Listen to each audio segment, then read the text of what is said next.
minutes past the hour. We'll get started here in just a few moments. I'm going to warm up my coffee.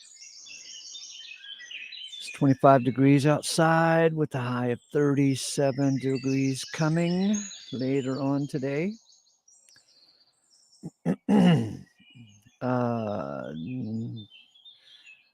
It's just a little bit of a chance of some more snow. Let's see. It looks like we got about 2 inches last night. But it looks like the snow will stop today. And we'll have a warm week in the 30s. The rest of the week in the 30s. Good morning, Sean. Nice to see you.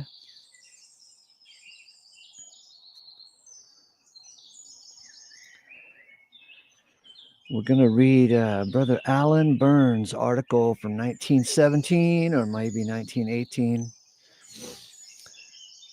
Allow me to put the link in the side chat where you can find this and read it for yourself and or other articles inside the magazine as well. The magazine was called Unsearchable Riches.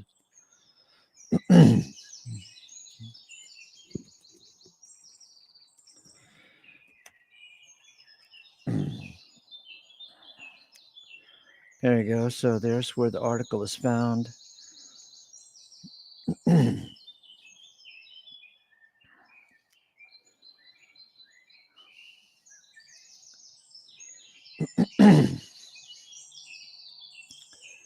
And 28 degrees in Boise, somewhat clear. Okay.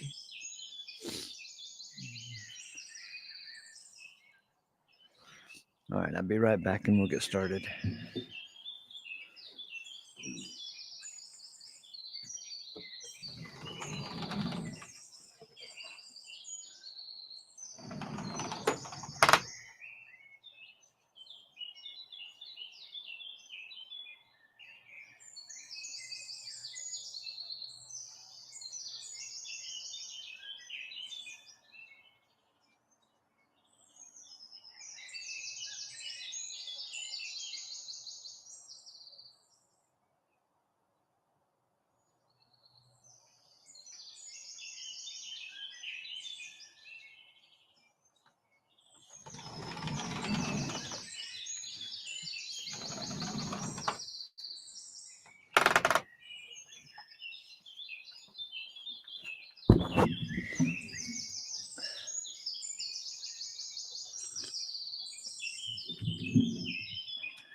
Okay. So this is page 57 of this great PDF that you'll find in the link that I just shared. The Unsearchable Riches magazine got its start in about 1910 when Brother Knock and Brother Jelisnoff decided that there was a big need for the work. They were the two guys who got the Concordant Publishing concern up and rolling.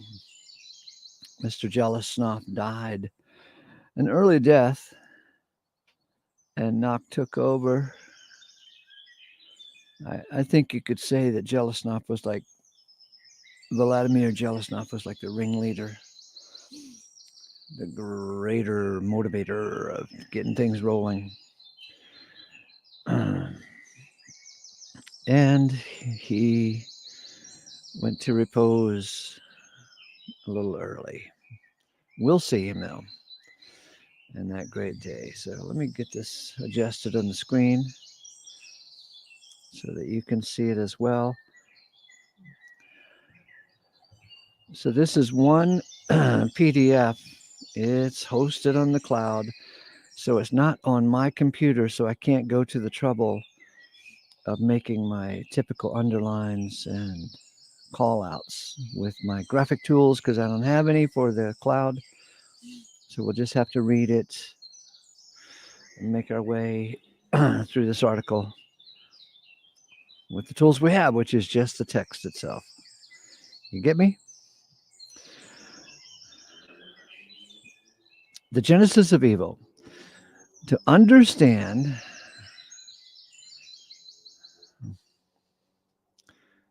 hang on a second.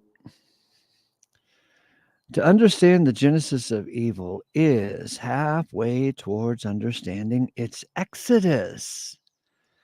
To grasp how it came into the universe is to simplify the understanding of how it will get out or go out.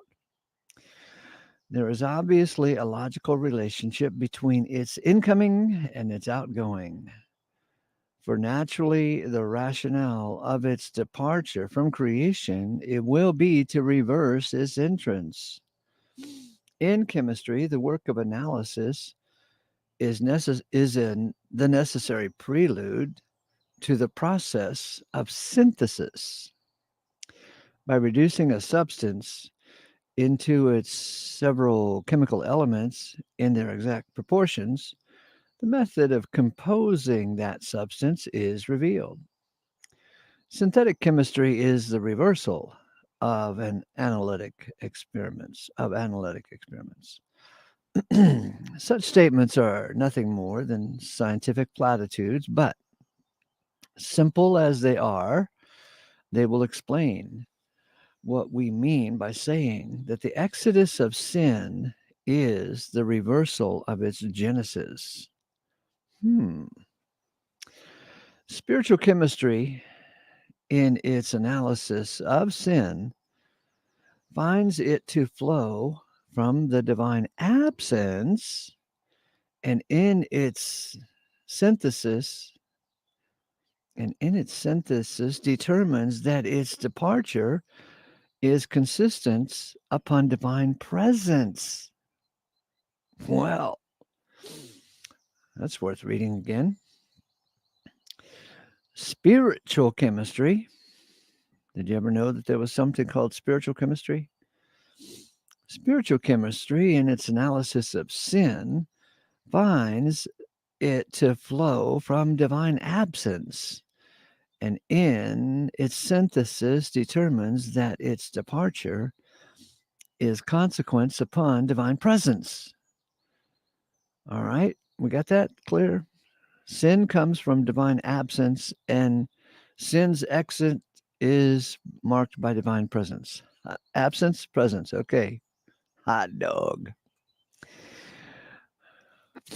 The result of this is to show that if it were God's plan, or part of his plan, for evil to enter any part of his creation, all he would need to do in order to obtain the result would be for him to withdraw himself from that part. The result of this, I'm reading it again, the result of this is to show that if it were God's plan or part of his plan for evil to enter any part of his creation, all he would need do in order to obtain that result would be for him to withdraw himself from that part. We need not pause here to consider the origin of evil on the hypothesis.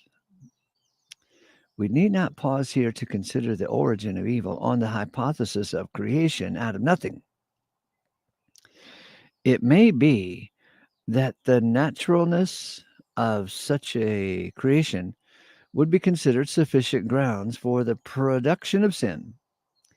The will or moral choice of such natureless creatures being like a needle that might turn to any and every point of a moral compass. The will or choice of such morally or essentially colorless, the will or choice of such morally or essentially colorless being, morally or essentially colorless being, may hardly be called free. I think I heard this right. Let me back up and make sure I got it here. If you're a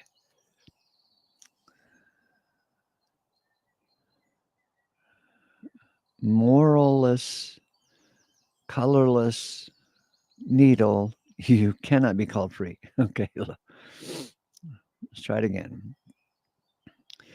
We need not pause here to consider the origin of evil on the hypothesis of creation out of nothing. It may be that the naturelessness of such a creation would be considered sufficient grounds for the production of sin. The will or moral choice of such natureless creatures being like a needle that might turn any way and every point, that might turn to any and every point of the moral compass. The will or choice of such morally or essentially colorless being may hardly be called free. They may be said to have a lawless will rather than a free will. And the creation of such things, such beings, absolutely free from God, each with the power of absolute choice or self-determination, reduces creation from being a determined plan and purpose on the part of the deity to nothing more than a speculation on his part. Both heart and head revolt at the suggestion that the creation of man was God's gamble in humanity. Both the heart and head revolt at the suggestion that the creation of man was God's gamble in humanity. I don't like the idea that God's gambling. Do you? To speak of it or to consider it as an experiment on his part is to reduce it to the level of chance. And we cannot speak of God and accident in the same breath. The dice of God are always loaded, granting that God be the absolute ruler of the universe, then it must have been as much a part of his plan that man should sin as it was that man should exist. Got that wrong. The dice of God are always loaded, granting that God be the absolute ruler of the universe, then it must have been as much a part of his plan that man should sin as it was that man should exist. Are you listening, Jill? Nor does this make the source of sin, nor does this make God the source of sin. Nor does this make God the source of sin. For, as we shall see, the infinite cannot do so. God is not lawless, nor is that which he creates lawless. God is bound by the law of his nature, as his creatures are bound by the laws of their natures. His acts reflect his nature. What he does indicates what he is. His acts, his choices, his determinations are all subject to the law of his infinite perfection. His choice is not free from the law of his nature. God, therefore, cannot be said to have free will in the sense in which so many understand that term. God is not free. He cannot sin, for instance, nor can he lie. He cannot deny the truth of his being. God is bound by the infinite perfections of his glorious nature, a bondage which is his liberty, as it also becomes the means of man's true freedom. Nothing can be free from itself. Nothing can be free from itself. The nature of a thing is the imperative law of its use, and the nature of man is the determining law of his activities and attitudes. In other words, the obvious is the obvious. The nature of a thing is the imperative law of its use, and the nature of man is the determining law of his activities and attitudes. We need to enforce this fact of universal law, and more especially as the human will has become a kind of outlaw in creation, absolved, so to speak, from that obedience that all else within it yields. The atom is as much under the physical law of its nature as God is under the moral and spiritual law of his nature. Neither one nor the other may act in self-contradiction. Mind, as well as matter, is subject to law. Were it not so, chaos would reign eternally. There is a physical gravitation. There is also a moral one. Everywhere is law in some form, and it only ceases to exist on the frontier of creation. It ceases to exist on the frontier of creation. Let me read this again. Neither one nor the other may act in self-contradiction. Mind as well as matter is subject to law. Were it not so, chaos would reign eternally. There is a physical gravitation. There is also a moral one. Everywhere is law in some form, and it only ceases to exist on the frontier of creation. The laws that operate in the physical sphere of creation are merely the shadows of those which control activities in the mental sphere. The principal objection to recognizing the universality of law and as affecting mind as well as matter, controlling the choices of the heart as much as the movements of the bodily members, lies in this: that it seems to endorse the philosophy of fatalism with its sorry train of pessimistic thought. Yeah, you might want to write this one down. Well, let me read it again so you can write it down. The the principal objection to recognizing the universality of law and as affecting mind as well as matter, controlling the choices of the heart as much as the movements of the bodily members, lies in this: that it seems to endorse the philosophy of fatalism with its sorry train of pessimistic thought. When we translate the thoughts of universal law as being but the absolute control of a God who is in essence love and whose attributes include the crowning glory of fatherhood, then this objection with its dread of fatalistic pessimism disappears. If God does not control each and every part of his creatures, if he does not govern the thoughts of men's minds and the activities of their bodies, superintending their desires and their determination, if he does not do this, how can the inspired scriptures declare that he, quote, worketh all things after the counsel of his own will? And that's Ephesians 1:11. Through all the mess and through all the blunderings of human doings, where there runs the controlling activity of God, guiding history onwards to the grand goal of time. Beneath the order of man's affairs, there is an order which only the enlightened eye of faith can perceive. Even lawlessness is under its own appointed laws.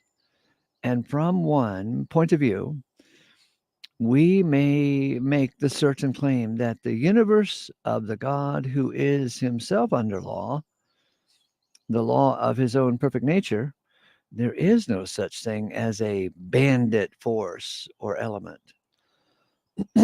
Another objection to the universality of law lies in the dread lest admit. Let me see this. Hang on.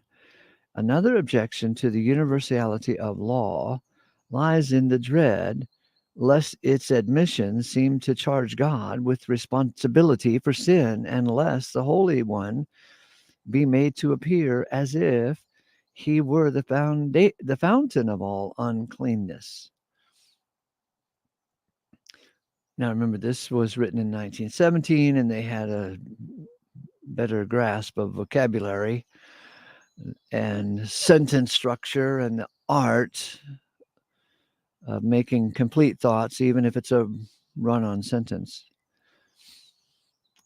So they're not as dumb as we are today. Another objection to the law, you see, I'm dumb.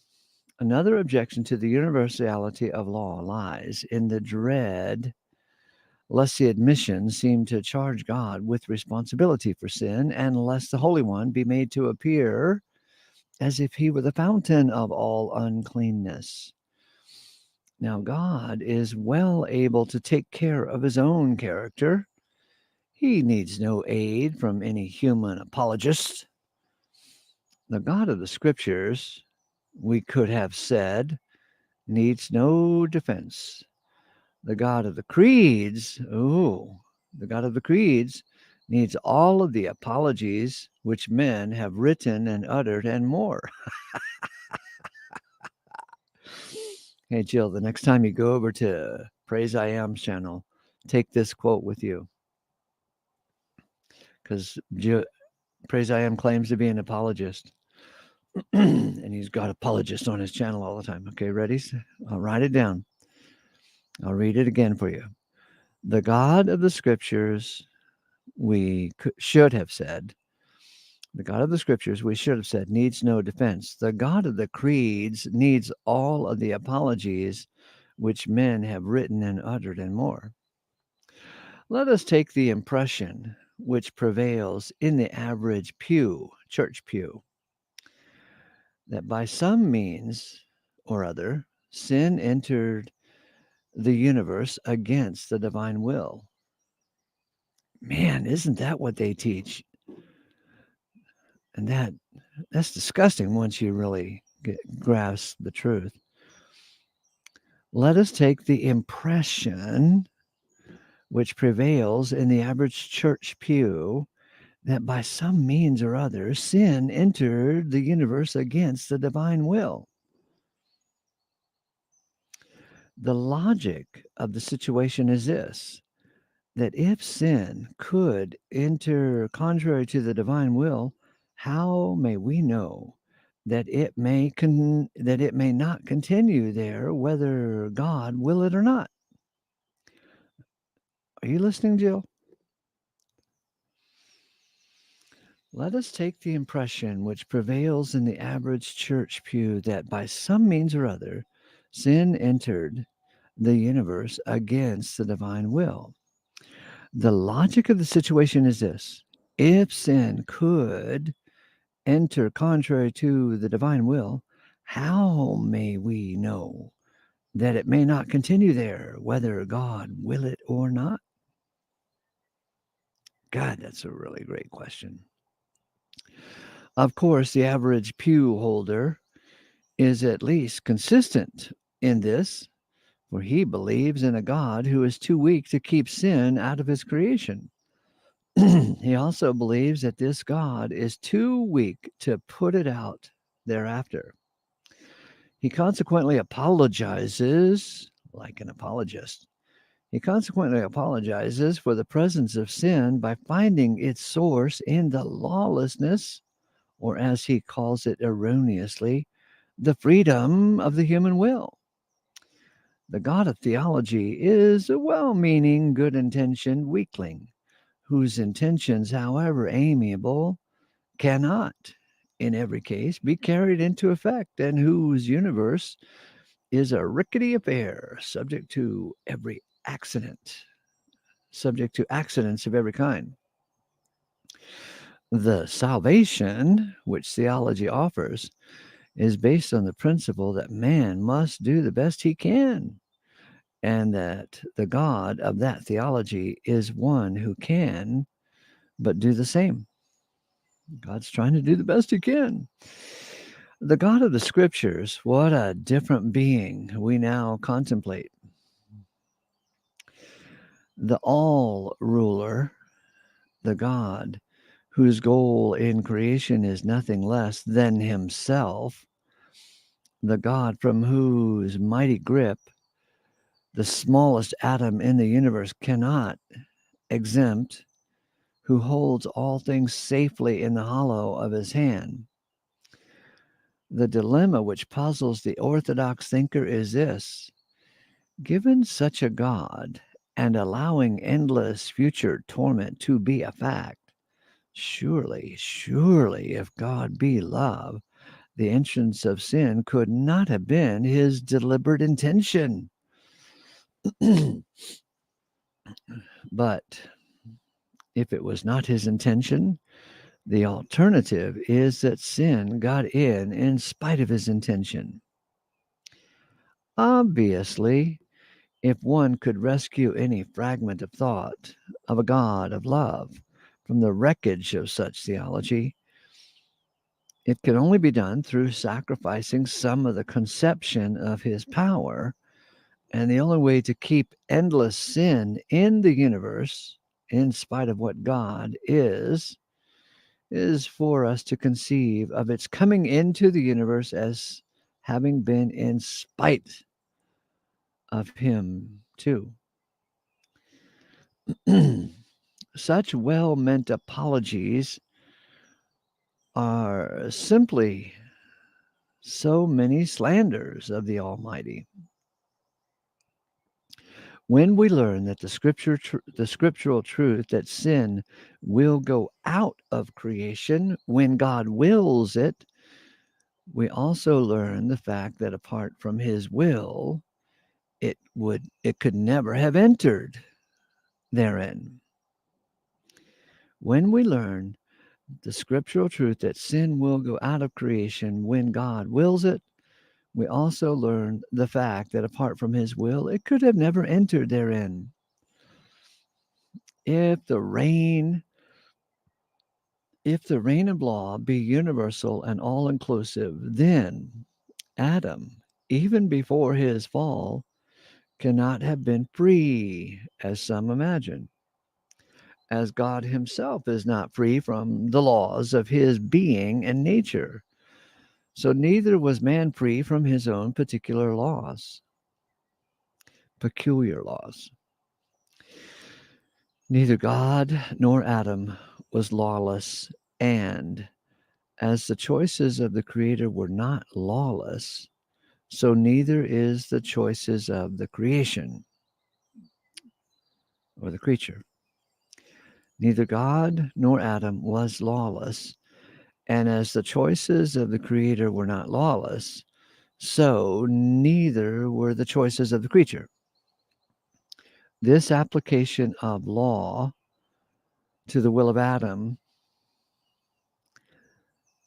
hang on, let me find my place. Neither God nor Adam was lawless, and the choices of the creature were not lawless, so neither was the choices. I got that wrong again. Neither God nor Adam was lawless, and as the choices of the Creator were not lawless, so neither was the choices of the creature. This application of law to the will of Adam, with its suggestion that his choices were under the bonds of necessity, compel us to define what we mean by freedom as it applied to the first man. We have already seen what we think is obvious, that neither God nor man nor created substance can process in the absolute sense of the word. Did I say process? Oh, process freedom. I left out the word freedom. We have already seen what we think is obvious, that neither God nor man nor created substance can process freedom in the absolute sense of the word. Nothing can be free from itself. And consequently, the activities and choices of God and man are controlled in the most absolute sense of their natures. God is free in the sense that it is himself that binds himself. And because that necessity, which directs his activities, has its source within, man is also free in the sense that in his moral choice, he is free from external compulsion. Adam is not compelled to sin against his will or against his wish. Adam sinned because he willed and wanted to sin. If a power greater than his own had compelled his taking the forbidden fruit, then would Adam have been more sinned against than sinning. But the cause of Adam's disobedience had its origin. Hang on a second. If a power greater than his own had compelled his taking the forbidden fruit, then would Adam have been sinned against, more sinned against than sinning. But the cause of Adam's disobedience had its origin within, the impetus toward the transgression having an internal and not an external source.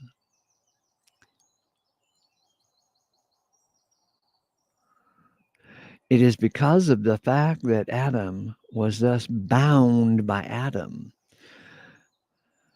Wow. It is because of the fact that Adam was bound by Adam that we affirm that had God created 1,000 atoms instead of one of the same sort and under identical conditions, there would have been 1,000 falls instead of one and 1,000 ruined worlds. In the popular view, which considers Adamic freedom as an absolute sense, and which involves the idea that he could even free himself from himself, the result of such a test, because of the uncertainty in such freedom, would or could have produced 1,000 different varieties of moral action. We may not again repeat the will. We may not again repeat, may we not again repeat that the will that could produce such lawlessness results. I got that wrong. May we not again repeat that the will that could produce such lawless results must in itself be lawless rather than free. In being supposedly created out of nothing, the natural lawlessness of the creature suggests itself as the source of lawlessness in the creature's choice. In being supposedly created out of nothing, the nature lawless, the nature law, the natureless. Oh, that's the problem. I got the word natureless. The naturelessness in being supposedly created out of nothing, the naturelessness of the creature suggests itself as the source of the lawlessness of the creature's choice. And as we have seen creation out of nothing to be an impossibility, so lawlessness of choice must be considered an equal impossibility. Let me try that one again, because it was beautiful. And as we have seen creation out of nothing to be an impossibility, so lawlessness of choice must be considered an equal impossibility. Creation out of nothing appears to be an absolute necessary preface. Creation out of nothing appears to be an absolutely necessary preface to the popular definition of freedom. Each fiction is indispensable to the other. Both are an utter opposition to every line of thought that may be called logical. We may as little think of Adam being mentally and morally lawless as we may attempt thinking of nothing becoming something. It is evident that when Adam was confronted by the alternative of obedience or transgression, that there must have been an impetus or natural tendency towards the evil act within. There must have been, in some sense, he must have been, in some sense, inclined towards the course of conduct which he pursued. If Adam was morally natureless, how could that which was not evil generate a propensity for evil? If Adam was morally natureless, how could that which was not evil generate a propensity for evil? It would be the natural equivalent for the popular doctrine of creation.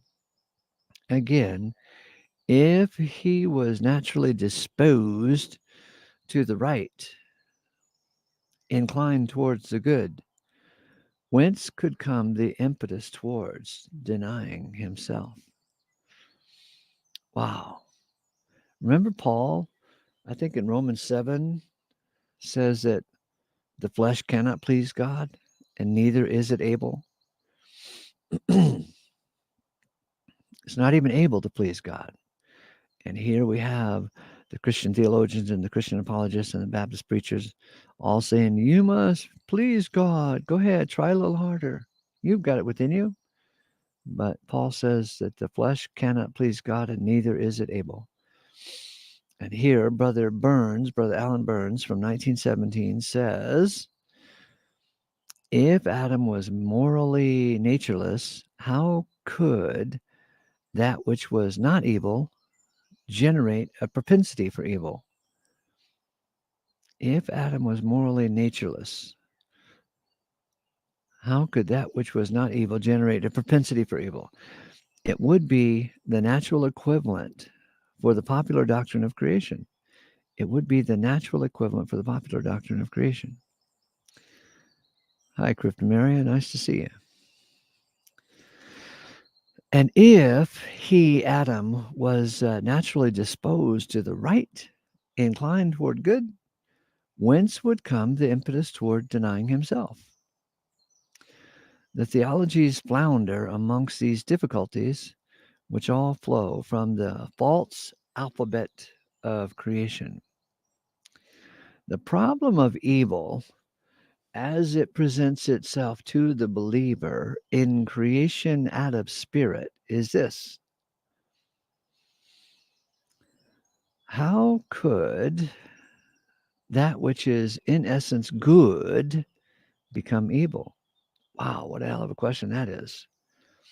How could that which is in essence good become evil? Can the nature of a thing change? Wow, what a question.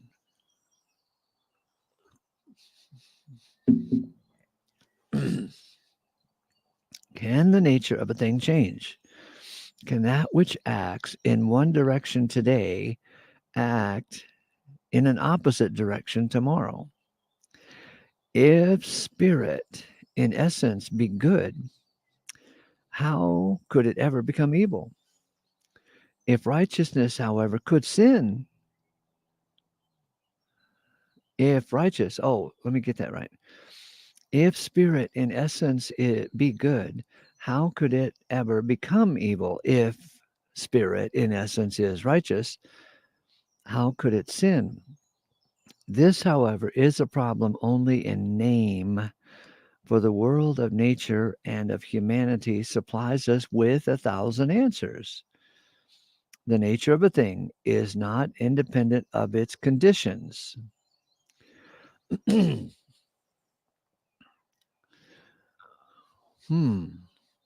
What anything will do or how it will act depends largely upon the circumstances in which it is placed. Subject to intense cold, water becomes a solid. It is its nature to become so under such an influence. Subject to intense heat, it assumes the form of vapor. And it is its nature to act under such conditions.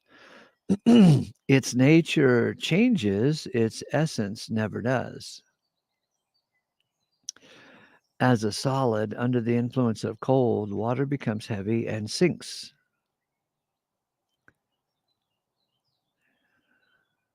Water becomes heavy and sinks. As a vapor under the influence of heat, it contracts its form, it contracts its former action and rises. So also with the activities of spirit. In essence, spirit ever remains unchanged, but its natures vary, finite and separate from infinite spirit.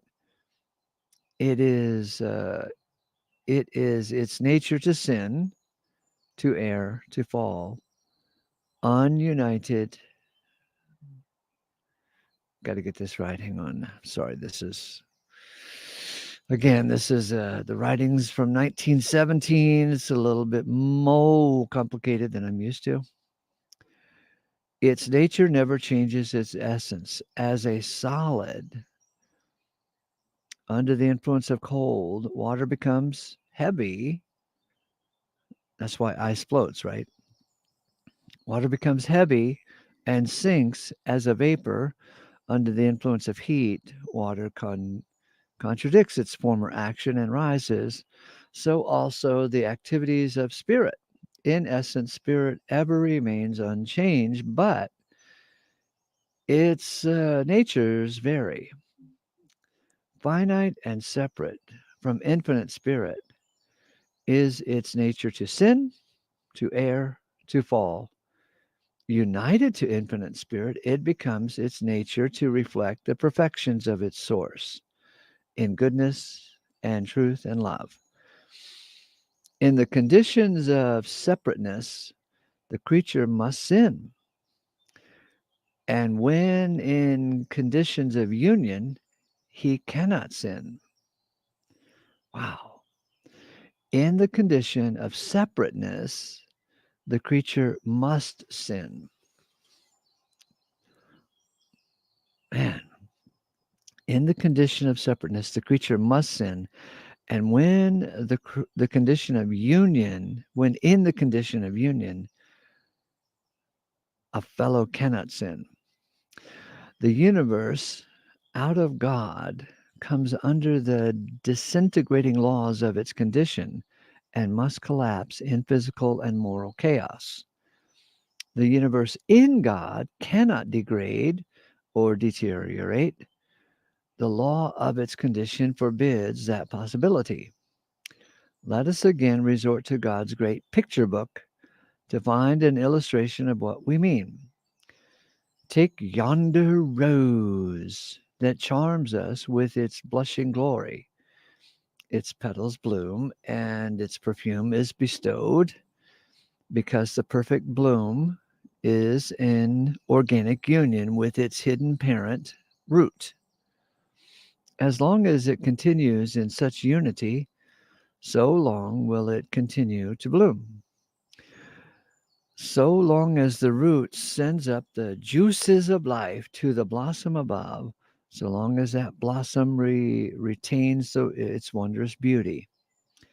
The perfection and perfume of the rose depend entirely on the oneness between the blossom and the root. The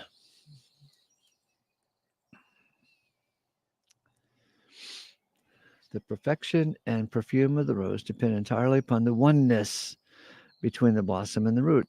In like manner, so long as there is union between God and the universe, so long as the universe will display its inherent glory, so long will the nature be wonderful and man be good.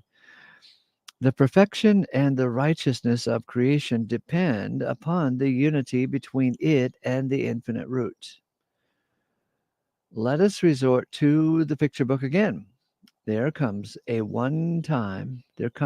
time in history, in the history of the rose, when the vital juices cease to rise toward the flower. They are withdrawn into the root.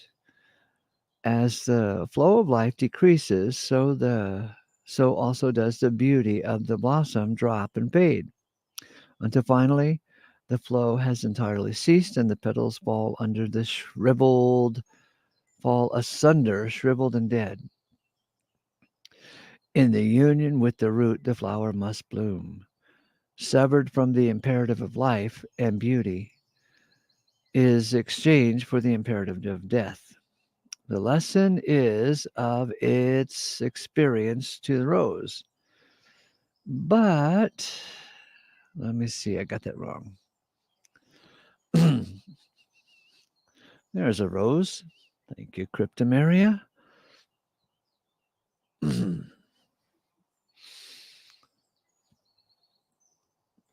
The lesson of its experience to the rose, could it not think?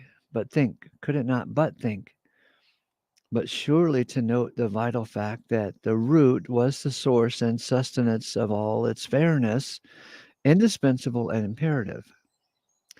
The lesson of the creaturedom's experience will be similar, expressing the fact that God is the grand necessity, the necessity of life, and not simply the luxury of thought. Another illustration may be taken from the human body. The body is a unit, an organism. The welfare and well being of each part depends upon its unity with every other part of the organism. United and in perfect accord with the law of the body is health. But let the blood cease to flow in a certain member, and the law of health is at once exchanged for the law of sickness and disease. What the blood is to the body, that the Spirit of God is to the universe. The health of the universe depends upon His presence.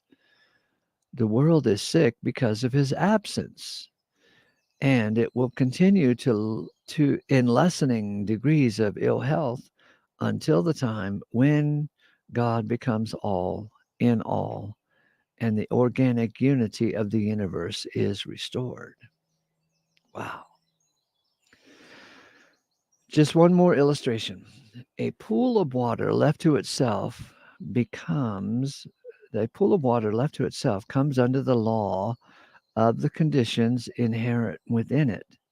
It stagnates.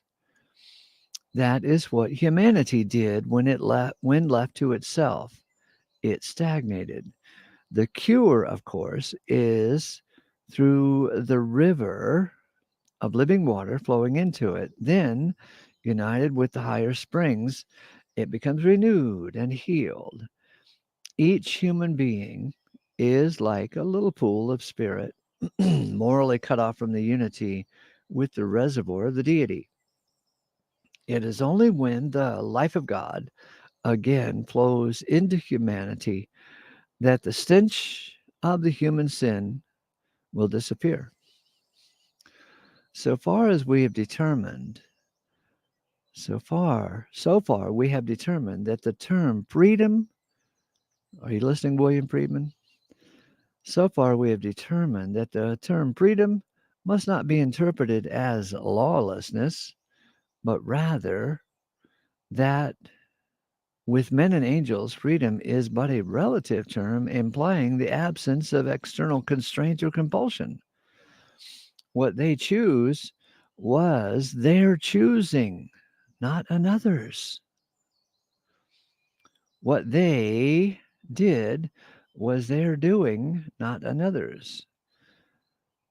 But what they choose and what they did was because of what they were. Their actions and their choices were in strict bondage to their natures.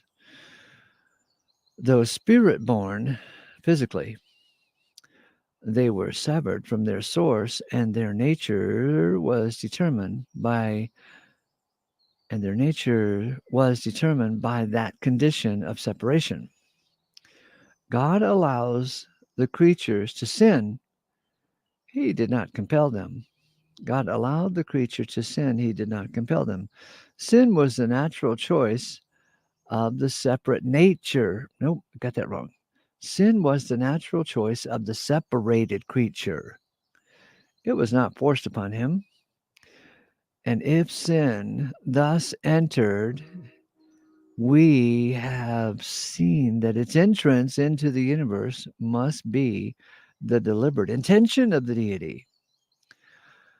So in this connection, we perceive that God, being what He is the deliberate. Crap. Let me try it again. If sin thus entered, we have seen that its entrance into the universe must have been the deliberate intention of the deity. And in this connection, we perceive that God, being what He is, The deliberate allowing of sin and suffering into his handiwork must be in consonance with the love which he has chosen for his name. Nor could we see, even dimly, how God, if all wise, could permit a factor to enter into the universe beyond his power to expel or to propound a problem which he could not solve.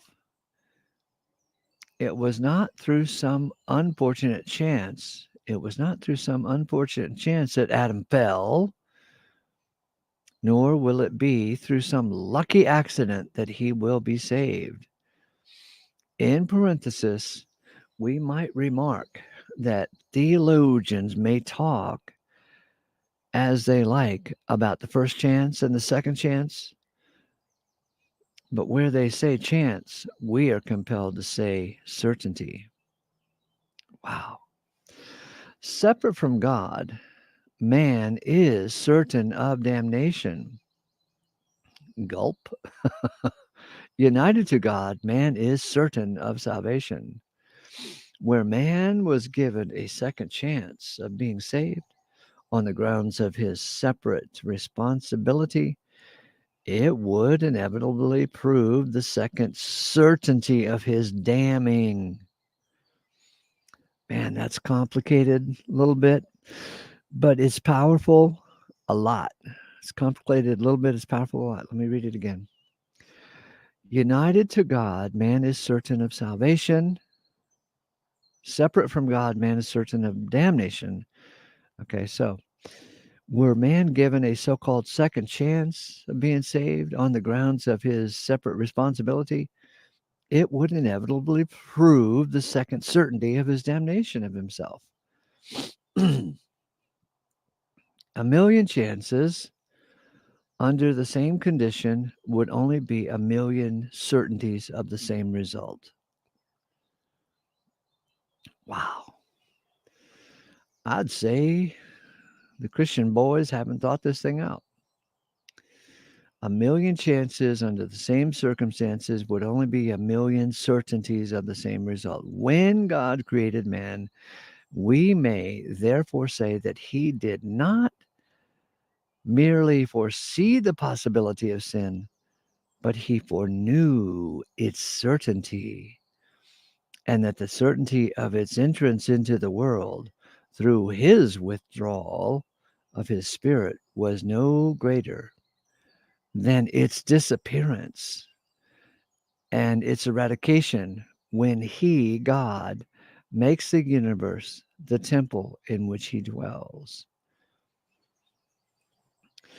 We have learned that just as naturally as the rose fades, we have learned that just as naturally as the rose fades when severed from the root, so does man sin when separated from God. Each, both plant and man, is under the law of his being. All this brings us back to the point that to understand the genesis of evil, the genesis of evil, is to understand its exodus, the mode of its disappearance, being the exact reverse of its entrance. Man cannot sin when God lays hold of him, and he cannot but sin when God leaves go. Man cannot sin when God lays hold of him, and he cannot but sin when God leaves go. When I hold an article in my hand and leave it go, it must fall. Its own weight is the law of its downfall. So with God's creatures, when God, in his wisdom, left them to themselves, they had to fall. They could do nothing but fall. They were helpless because of their independence of him. But just as the incoming of sin was the natural outcome of God's withdrawal from creaturedom. Hang on, I'm going to read that again because his sentence structure is so last century. But just as the incoming of sin was the natural outcome of God's withdrawal from creaturedom, so will the incoming of life and righteousness be the natural fruitage of his invasion of humanity. That's something to look forward to, God's invasion of humanity. The whole problem of evil, so far as its manifestation solution, so far as its manifest solution is concerned, waits on God. The whole problem of evil, so far as its manifest solution is concerned, waits on God. He alone has the key which can open the lock of sin. The doctrine of creation out of spirit also throws light onto the nature of faith. The doctrine of creation out of spirit also throws light on the nature of faith. The infant's confident yearning toward its mother's breast illustrates what faith means. We may call it the homing instinct of the soul, like turning to like.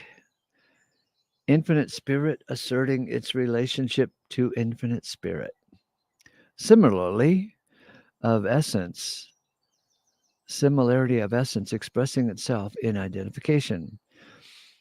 We have more to say on this subject of faith, but we must say here at least that man's spirit, having had its origin in the divine, when under proper conditions, must exhibit or display the truth of its essence.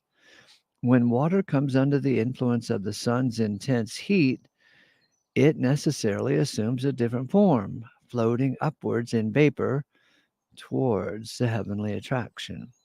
And so, when the Holy Spirit works effectually upon the human spirit, and when divine truth is presented to the united soul, then faith naturally flows upward from the human spirit to the divine. Faith is the beginning of the human faith is the beginning of the spirit's assertion of its own nature. And in conclusion, we may perhaps best say that if the divine interference is absolutely necessary for the salvation of any creature, it must also be necessary for the salvation of every creature. And the fact that in blessed sovereignty, he does thus save one of his creatures, it is conclusive proof that he will also, in due time, save all of them. Because if he thus saves some and not others, a few and not all, then the scripture which he inspired would be nothing more than a lying mockery and deceit. Quote, there is no respect of persons with God. Alan Burns. Written in 1917 or 1918. I can't quite tell. Anyway, be sure and give me a thumbs up on this one and share it and leave your comments after I close up here. And let's see, it's 35 minutes past the hour. And I think I'll open up another StreamYard in about an hour to just hang out. But this one is a beautiful reading of Alan Burns' essay called The Genesis of Evil.